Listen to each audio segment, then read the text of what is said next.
45 years, for 45 years, the United States Supreme Court has recognized a college's freedom to decide how to build diverse student bodies and to meet their responsibility of opening doors of opportunity for every single American.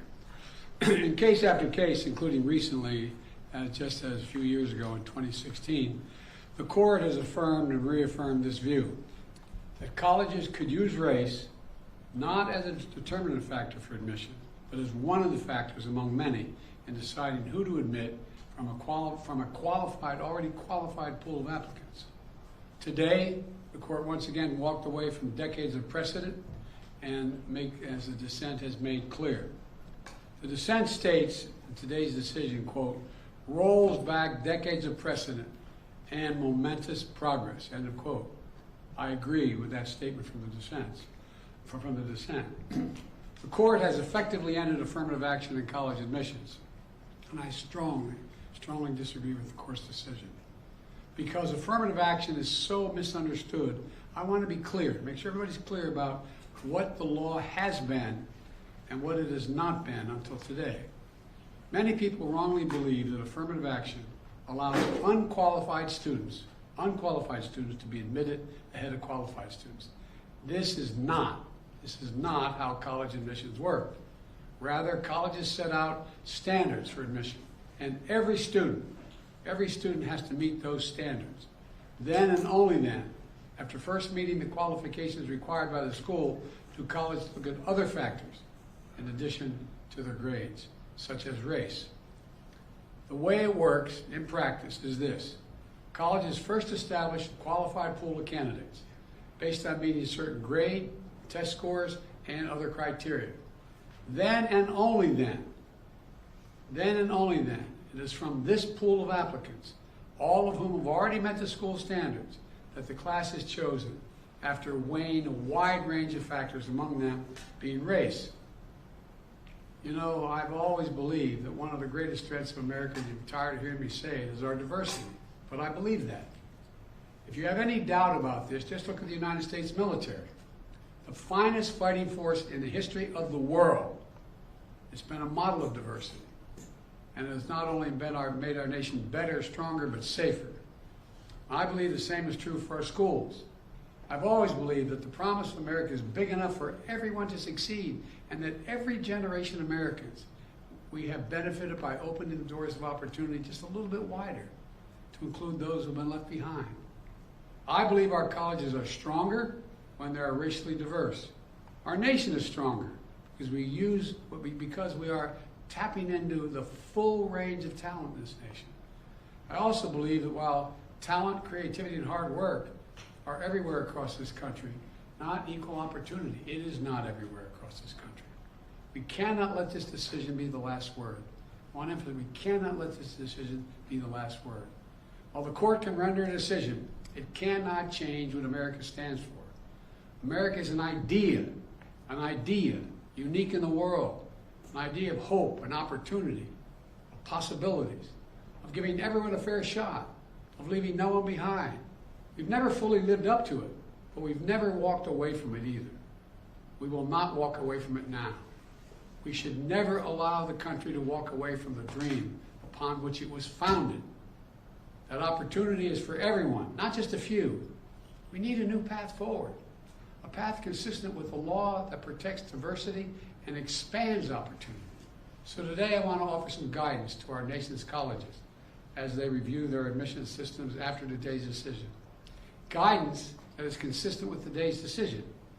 They should not abandon, let me say this again, they should not abandon their commitment to ensure student bodies of diverse backgrounds and experience that reflect all of America. What I propose for consideration is a new standard, where colleges take into account the adversity a student has overcome when selecting among qualified applicants. Let's be clear, under this new standard, just as was true under the earlier standard, students first have to be qualified applicants. They need the GPA and test scores to meet the school's standards.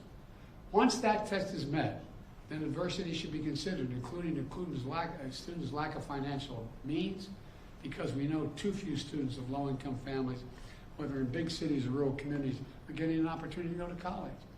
When a poor kid, maybe the first in their family to go to college, gets the same grades and test scores as a wealthy kid, whose whole family's gone to the most elite colleges in the country, and whose path has been a lot easier.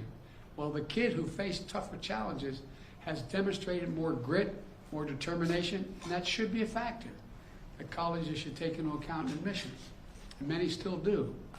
It also means examining where a student grew up and went to high school. It means understanding the particular hardships that each individual student has faced in life, including racial discrimination that individuals have faced in their own lives. The court says, quote, "Nothing in this opinion should be construed as prohibiting universities from considering an application's discussion of how race has affected his or her life, but be it through discrimination or inspiration or otherwise," end of quote. Because the truth is, we all know it, discrimination still exists in America. Discrimination still exists in America. Discrimination still exists in America. Today's decision does not change that. It's a simple fact. If a student had to overcome adversity on their path to education, college should recognize and value that. Our nation's colleges and universities should be engines of expanding opportunity through upward mobility. But today, too often, that's not the case. Statistics, one statistic, students from the top 1% of family incomes in America are 77 times more likely to get into elite college than one from the bottom 20% of family incomes. 77% greater opportunity. Today, for too many schools, the only people who benefit from the system are the wealthy and the well-connected. The odds have been stacked against working people for much too long. We need a higher education system that works for everyone, from Appalachia to Atlanta and to far beyond. We can and must do better, and we will.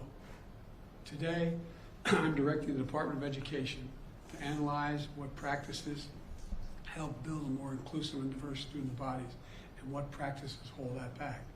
Practices like legacy admissions and other systems expand privilege instead of opportunity. Colleges and universities should continue their commitment to support, retain, and graduate diverse students and classes.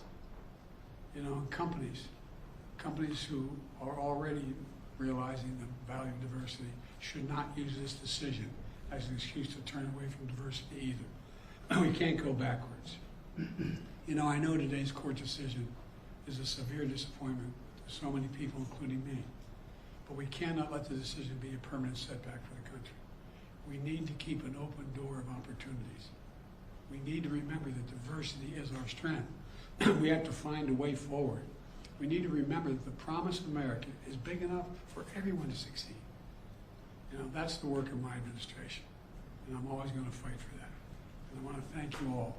And I know you've been told I have a helicopter out there waiting to go up to do an interview in New York.